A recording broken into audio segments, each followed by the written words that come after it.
In this video, I'm going to put on my new Konig 15x7 wheels with Yokohama Advan Fleva tires to replace the stock 15x6s.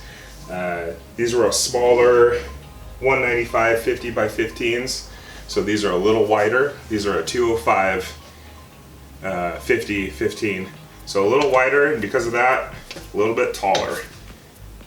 So this will fill up the wheel well a little more, and obviously a lot more aggressive tread. These are just a basic, it's called a Thunderer, but these were just a very basic stock replacement off-brand tire. So going to a summer performance tire on these, and yeah, I'll give you a quick overview of the car. I don't think I've done that in the past, so let's check that out. So this is a 1999 10th anniversary Mazda Miata. They made 7,500 of these worldwide. So it's a special edition package. However, it with 7,500 of them made, it wasn't super rare, but rare enough to where people bought them and put them in the garage and didn't drive them. So this one was driven. This isn't one of the super low mileage examples. It's when I got it, it was 105,000 miles. I put about 9,000, so it's at 114.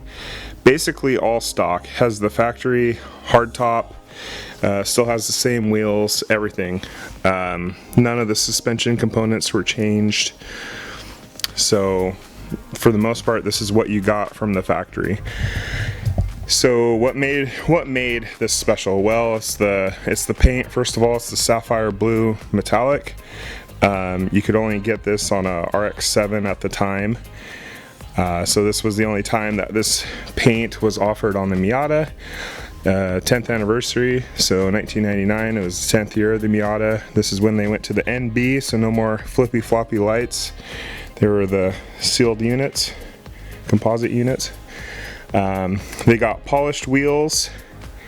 They got tuned Bilstein shocks, so that's different from the other Miatas. That made it different. And in 1999, this was the only way you could get the 6-speed manual. Everything else would have been the automatic or the 5-speed manual. They later offered this transmission as an option, I think in 2000 and beyond. Let's see. Other special things about this car: it had a Torsen limited slip in the rear. This got the Alcantara inserts on the seats, so these are still the stock seats, which obviously I can't get that stain out, as you can see. Still working on that. But it got the all blue interior. It got the Nardi blue steering wheel. Got the Nardi shift knob there. See if I can get it focused, because it's an old camera. There we go.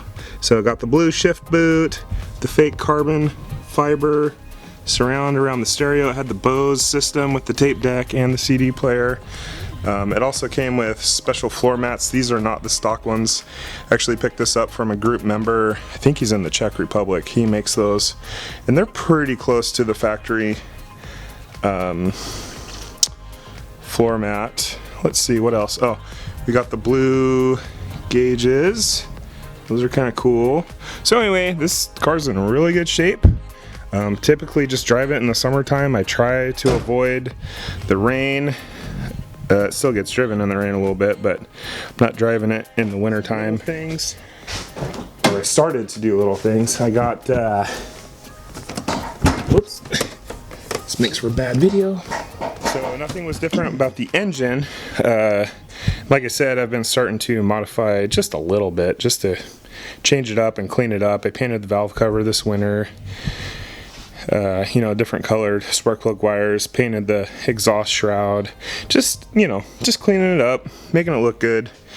And the next step in that journey is putting on these Konig wheels. So I like either bronze or gold or white wheels on these blue cars, and I wanted to do something different. Everyone right now does black or dark gray or whatever, and I don't know. This is not a mean car. This is a fun car. So we're going with the white, going a little white.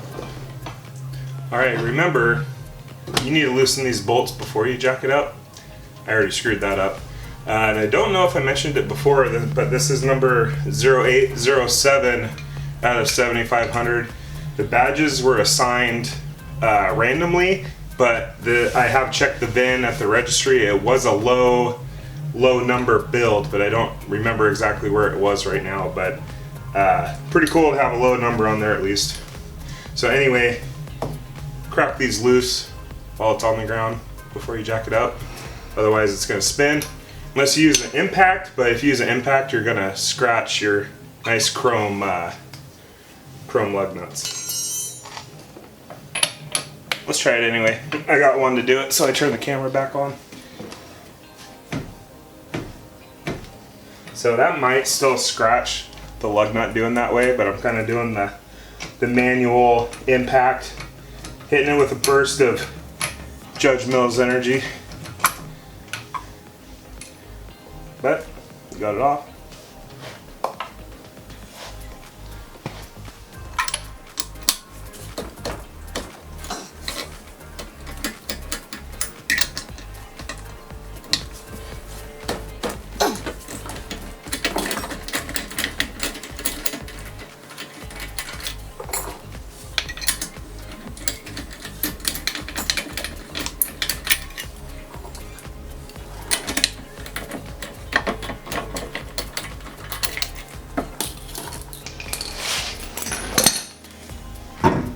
Alright, there we go, no problem.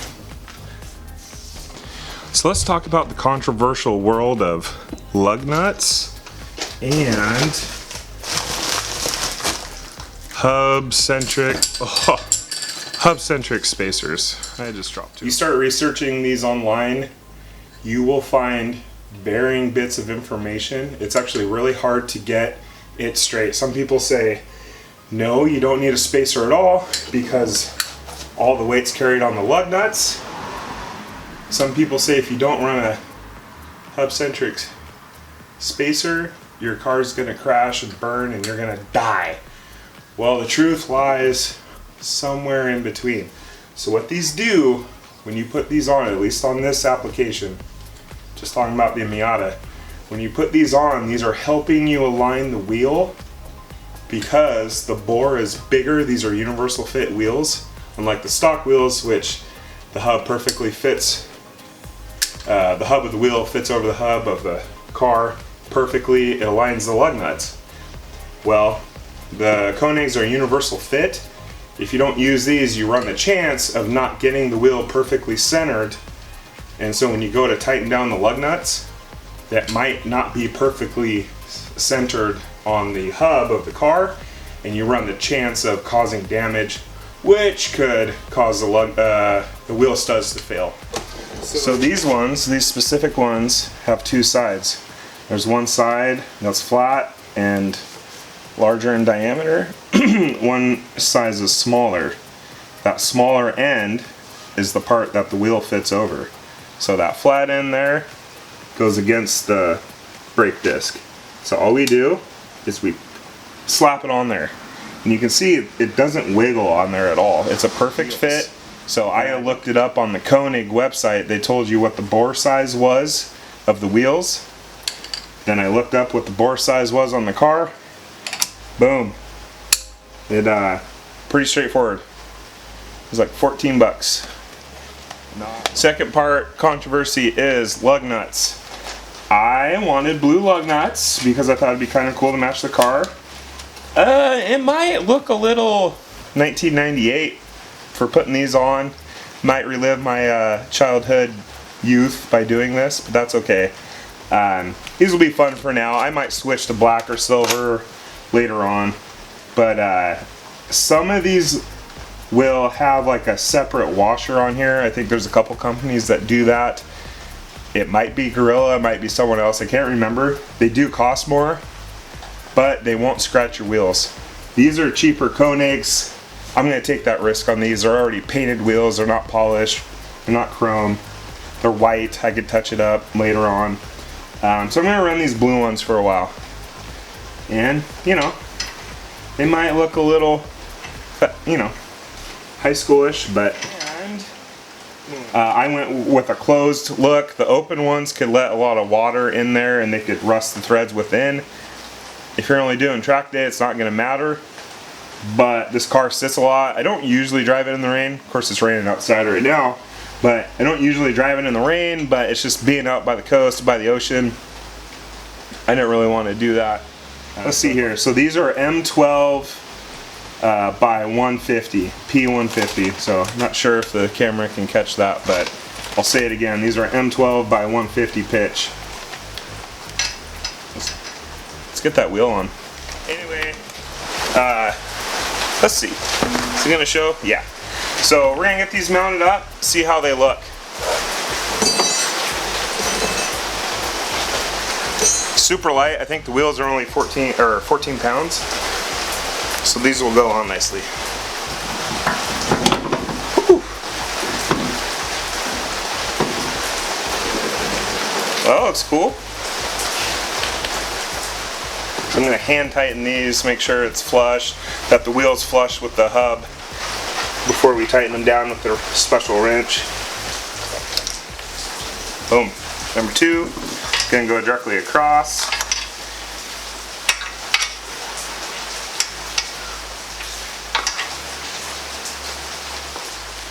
So it looks kind of cool. These are a 12-point lug nut. They have a special socket that fits. So I'm just going to do this by hand right now. And then when I get the car on the ground, that's when we'll torque it to spec. Cool. I think that looks cool. What do you think? Let me know. You can, luckily with the rear, has the e-brake on, it's left in gear, so I can get these off without putting them back on the ground. So these are the Power Stop, that's the brand I bought. Power Stop pads and rotors, look kind of cool. I don't drive the car hard enough to use all this, but a couple extra bucks, kind of get a different look, so that's what we went with. I forgot to mention, and I actually forgot to check, these tires are rotation specific. Luckily, I lucked out on that front wheel. That's not always the case. So the way these treads are designed on a lot of tires, unless you're buying like all-terrains for your truck, they might not be, but these are directional tread tires, so it gets the water away from the center. So make sure you check your rotation, which is stamped on there, before you put the wheels on. Got our hub centric, slap that on there. Alright. Then you check my backside while I put this on, I guess. Get some logos on there. Some luggy duggies. Should say something too. I didn't know this when I bought these. These are Konig Dial-Ins. The wheel actually sticks out right here farther than the tire, which if I knew that, I wouldn't have bought them. So I run the risk of curbing the wheels even before the tread hits it. So be aware, if you want to copy my look, you might want it different. You might want those Avanti Storms, which are a 10-spoke. They don't come in white, which is what I wanted, but they don't stick out like this. So as long as you don't want to be like me and get white, might look at a different option than Konig Dial-Ins. I think they're good. Yep. Cool. I think those look good. A little bit of color there to offset the white. We'll see. One thing I wanted to mention was these have a 35 offset, which is a gamble when getting aftermarket wheels. What the forums say and what works, it seems like the 35 offset is safe. On the NB, at least, you wouldn't have to roll the fenders. They look super aggressive on the front. The fronts do stick out a little wider than the rear.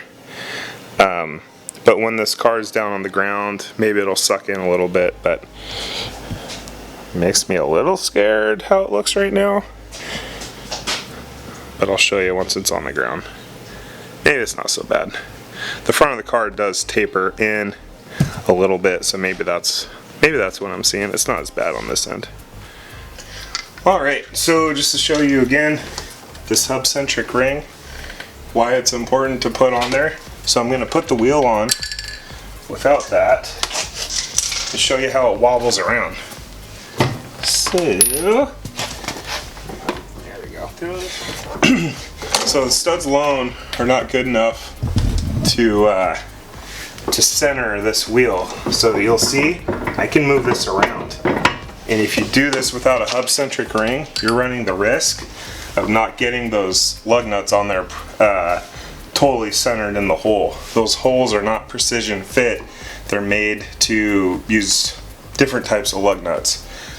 So once again, I've told you 30 times, but use those hub-centric rings to line up your wheel.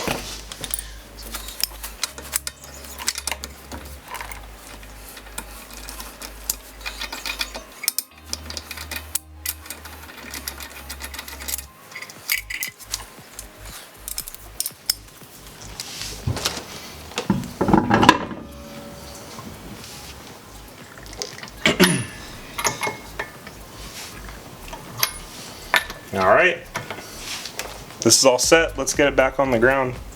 Take a look at what it looks like with the weight settled.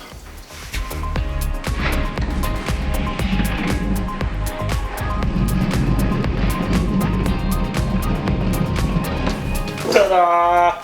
What do you think? I think it looks pretty good. I'll at some point I'll get it on the road and update things and let you know how the tires perform and how this all fits, and then I'll put some pictures at the end too what the fitment looks like. So still on the stock suspension, it does sit a little higher maybe than I want. We'll see how it settles down. You need to go drive it after you jack it up and put it on jack stands. It needs to settle down a little bit, but I think these fill the wheel wells really well. I think this actually looks really cool. I think this looks great. Maybe just a little bit of a drop, maybe just a 1-inch drop. The struts are probably worn out anyway, 114,000 miles, 23 years old, so those Bilsteins probably need upgraded. So yeah, let me know what you think and tune in for the next video.